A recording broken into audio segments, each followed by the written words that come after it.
Welcome back to Golden Rule Radio, your weekly recap of the precious metals markets that continue to inspire and motivate and encourage us gold holders, physical precious metals owners. Without further ado, another exciting weekly recap. This job's getting easy, guys. Miles, why don't you kind of tell us what's transpired?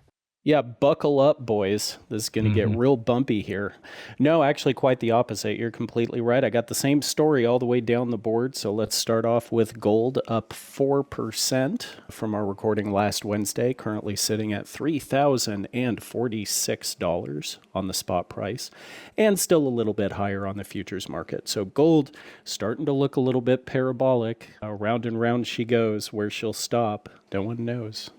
Moving over to silver. Silver not quite as strong, up 1.6% from our recording last week to $33.80.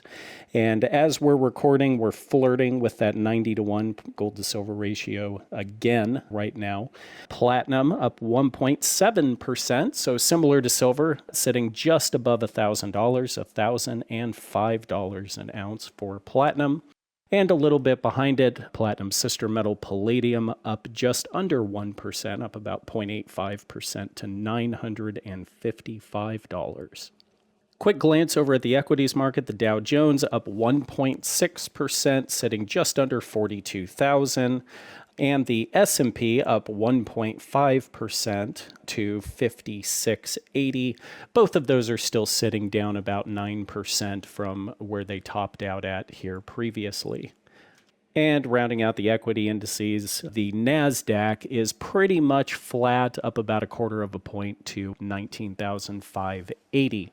Now, all three of those paper markets have been sitting below their 200-day moving average now for about the last week or so. So most of your American indices in the equities market have been sitting just below the 200-day moving average. The Dow Industrials have bounced back up to retest it today. The S&P slightly below it, and the NASDAQ even deeper than that. So kind of fits the expectations, with the Dow being the most conservative, the NASDAQ being the least, and the S&P kind of right in the middle. So equity markets falling with a little bit of a bounce. The gold market rising and yet to show a little bit of a bounce. And all of that's on a pretty flat dollar. The dollar DXY index is sitting flat at around 103.5 after falling off a cliff over the last week or two. You may remember our show from a couple weeks ago where we had the everything was down week. Well, it seems like everything is kind of flattened out here except for gold, which continues to climb. So, boys, what the heck's going on this week? Well, it's the big boys, that's for sure. What does the Commitment of Traders report show? Aren't they long 200+ thousand contracts? Yeah, so that's a good question. Over at the COT report, we've been keeping an eye on this for the last month or so because, like you said, Rob, it's been way skewed in favor of long contracts for the managed money category. In some cases, 10 or 20 to 1 we've seen in the past. It's not quite that bad. I think the worst we ever saw it in the past, it was about 150,000 long contracts to like 5,000 or 6,000 short. I think that was the biggest discrepancy we'd seen. So that percentage discrepancy is narrowed, but the numbers have gone up dramatically, Rob. We're now at about 215,000 long contracts compared to about 33 short. So at least as of last week, the long contracts keep flowing. People are still going long on gold, and the price has obviously been a clear indication of that. Well, and I think a lot of that is due to the fact that they're repatriating gold from abroad and unwinding their short positions, their leasing. The gold carry trade has been circling about the precious metals industry for 25 years as a mechanism to borrow gold at a very cheap rate and use the proceeds to invest in whatever the institution wanted to, and then keeping the price of gold low, replacing it at the end of the year or end of the contract at a cheaper price. Well, that's not working right now. And I think what we're seeing, this rally, I think, has a good bit to do with institutions manage money covering their short positions, and they're actually creating a short covering rally because it's not the retail investor driving into the gold market. Most of the retail customers are enjoying the direction the country is in right now. I think that's true in the equities markets, though, are also telling the story. They're not in technically bearish territory, right? They're not in a bear market. That's got to be a 20% or more retracement. They are below the 200-day moving average. And gold continuing to climb is bullish. So bearish on stocks, bullish on gold.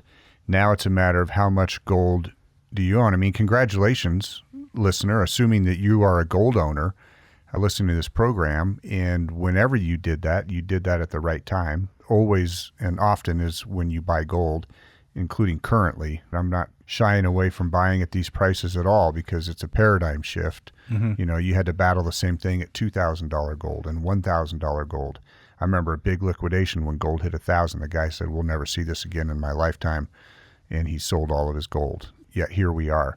So it is a paradigm shift, but the mainstream media is certainly attacking the economy. It's the tariff and the trade war concerns, and it's the expectations for continuing inflation. Even Chairman Powell got pretty political today on the FOMC meeting and saying that they would like to cut, to sort of put words in his mouth here a little bit. They have to withhold any cuts because they're uncertain as to the effect that tariffs are going to have on driving inflation higher.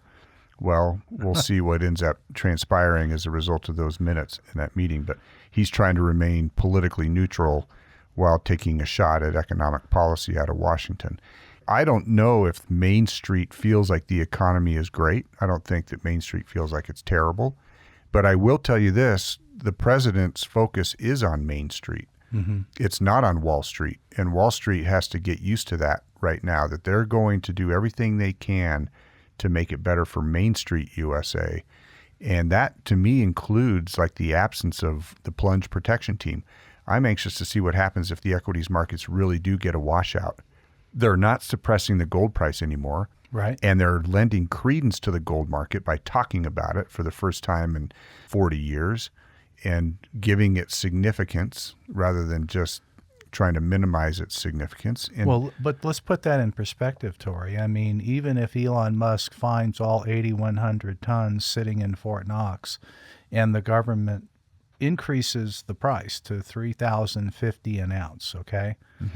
Because people say, well, that's just going to change everything. No, it's not even $800 billion if all the gold is there and it's priced at where the gold price is right now. Versus 22 trillion in circulation here domestically, 6 trillion in circulation globally. in U.S. dollars. Yep. And another 36 trillion in debt. You put 800 billion versus the money supply and the debt, it's not even 1%. Well, it's not even half of the $2 trillion annual deficit that we're in the middle of right now. Right. So we're going to go $2 trillion deeper into debt this year, and you're telling me that $1 trillion in gold is going to solve a problem? It's not. It's really not. And to we're me, not it's smoke going and back on a mirrors. gold standard. I hate to burst the bubble of so many well-meaning people. Well, President Trump wants to put us on a gold standard. He wants to include stablecoin, a crypto, as part of a sovereign wealth fund that they're trying to develop. So this idea of us going back on a gold standard is a wonderful idea. It would really encourage the government to have some fiscal restraint, but it's just not possible. Well, we're meeting the global demand from a currency standpoint of liquidity. Yeah. I don't know how you do that if you put the reserve currency on a gold standard. Right. Right. Suddenly that's not. Now, we may be seeing a realigning of the global monetary system because it is a handicap for us to have the world reserve currency now. With the U.S. dollar being the reserve currency, it's the reason that we have lost all the manufacturing jobs in the United States. The primary reason, right? Currency is too strong. Right. So if they really do want to come against the currency in order to drive manufacturing up, okay, great. If you deplete the dollar and you're good at significantly weakening it, guess what that means for gold? Right? Yeah. It goes even higher, even though we've seen gold climb when the dollar index climbed and gold's climbing when the dollar index turns down. Going down. Yeah. And that physical demand, you're right. I mean, 30 million ounces transported to New York vaults per the COMEX. You know, that's what they say. That's actually pales in comparison. Gosh, I mean, think about the gold leaving England and coming to the U.S., but the gold also has to leave England and go to Switzerland for refining because they have to convert from 400-ounce bars to kilo bars. And then now Switzerland has shipped over 83 tons to the U.S. Post-conversion.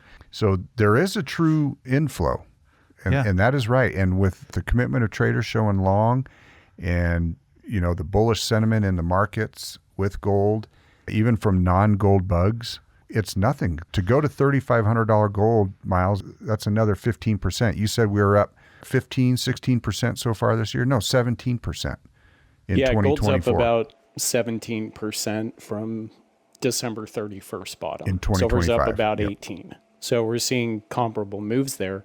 But yeah, another 15% here. What does that change? $3,500. Yeah.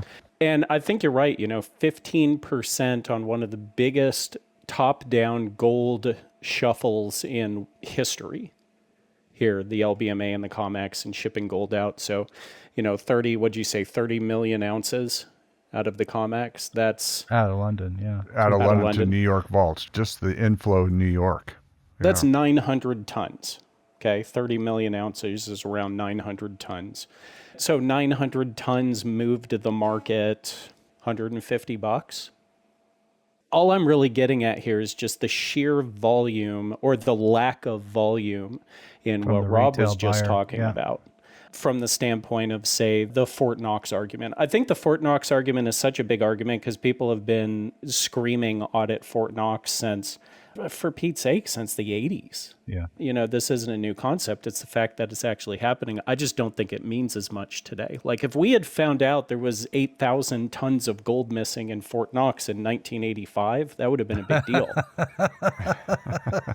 But 8,000 tons of gold missing in Fort Knox in 2025 is like, oh yeah, the government spent that on toilet paper for the Parks Department last year. It's like, who cares? It would rock the markets, though. They're not doing the live stream. They're not going in and auditing. They're not talking about it anymore because it would roil the markets. It would cause global disruption, certainly in the gold market, but probably sovereign bond markets as well. But the central banks own the gold anyway. Let's say it is there. The Federal Reserve has that as collateral on our debt. Yeah, exactly. Well, because it's the figurative meaning behind it, not the literal math of it.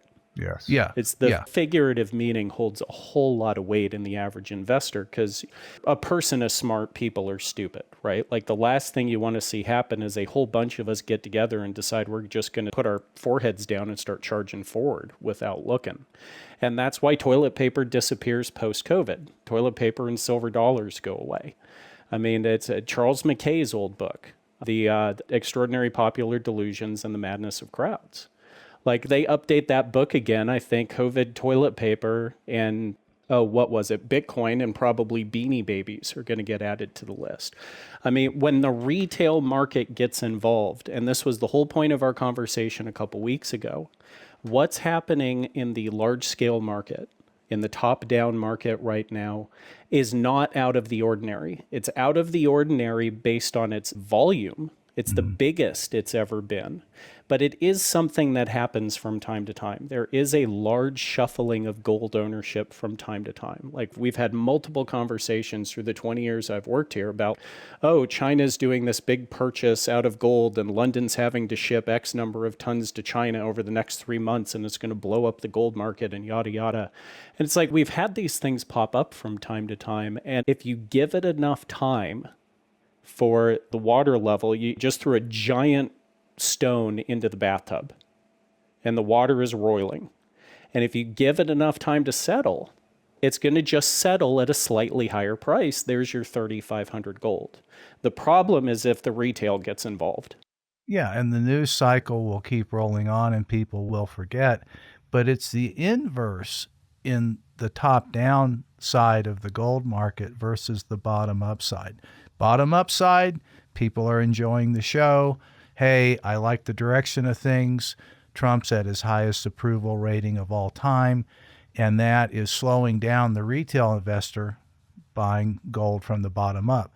But from the top down, the big players are like, hey, how much claim to gold is there versus gold that we think we own? So it's always been a little whisper in the back of everybody's mind in the gold world.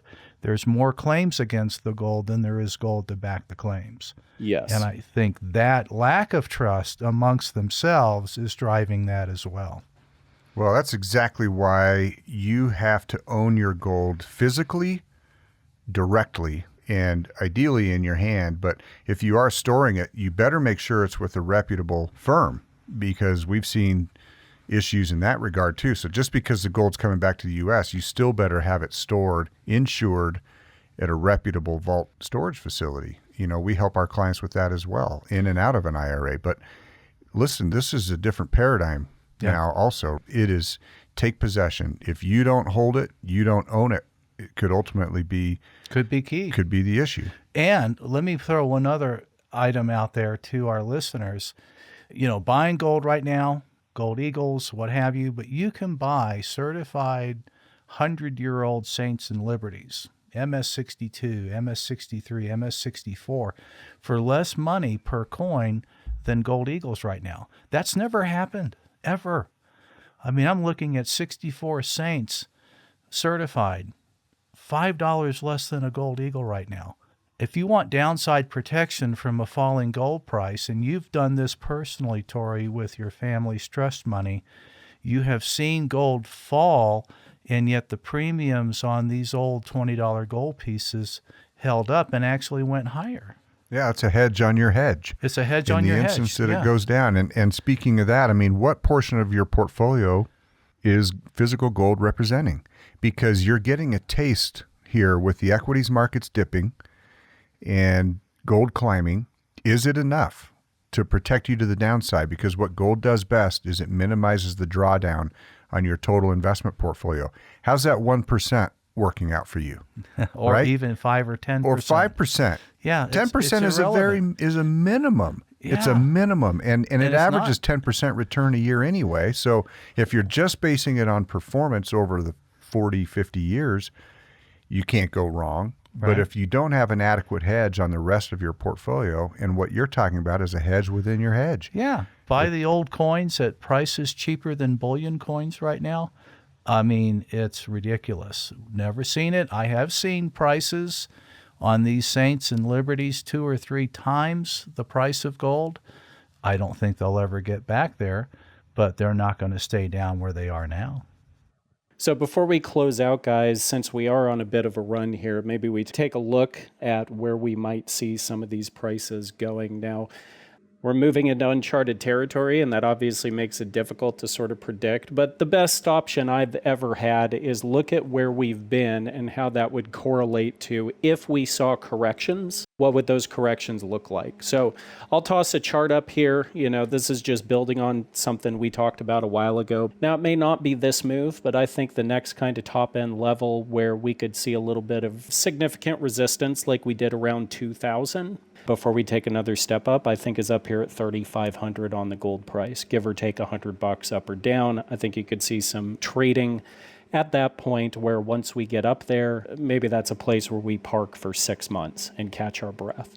Now, I don't know if we're going to see that in the next 6 months, but like Tori brought up a minute ago, what's 15%? We did 50 over the last 12 months. What's another 15? Now, keeping with the 35 theme, silver, I would argue, I think 35 is the ceiling for silver. Maybe next week I go a little bit more deep into this, but just kind of looking at how silver traded at the tail end of the 2010 post-2008 market crash, and silver on the back end of that, where it traded between about 28 and 35 for a couple of years before it finally broke down. I think $35 means something in the silver price. In fact, I would argue 35 means more than 50 does, even though 50 is the high or just below. Yeah. So I think we're going to see a lot more resistance in this $30 to $35 range than we are once we break past it. Now, I could end up getting proven wrong, but honestly, there ain't nobody sitting at a sell order of $49 silver that's been parked there for the last 15 years. But this $30 to $35 range, I think, is going to be a heck of a trading range for silver. And once we blow past it, $3,500 gold and $50 silver both sound pretty good to me. Coincidentally, that would bring the ratio down to 70. I love it. Let's get it to 40. It's going to happen. Yeah. Right. Well, I think that's going to do it this week, guys, on Golden Rule Radio. As always, we appreciate you stopping by. If you liked what you heard, do the normal YouTube things, but better yet, why not give us a call? You're always welcome to touch base with Rob, Tori, myself, or any of the other advisors at McIlvaney Precious Metals. We can be reached at 1-800-525-9556. If you'd like to find some more info, our website is McIlvaney.com. We're also on Twitter at ICA Gold and Facebook at McIlvaney Financial. Thanks again for joining us, and we hope you have a great week.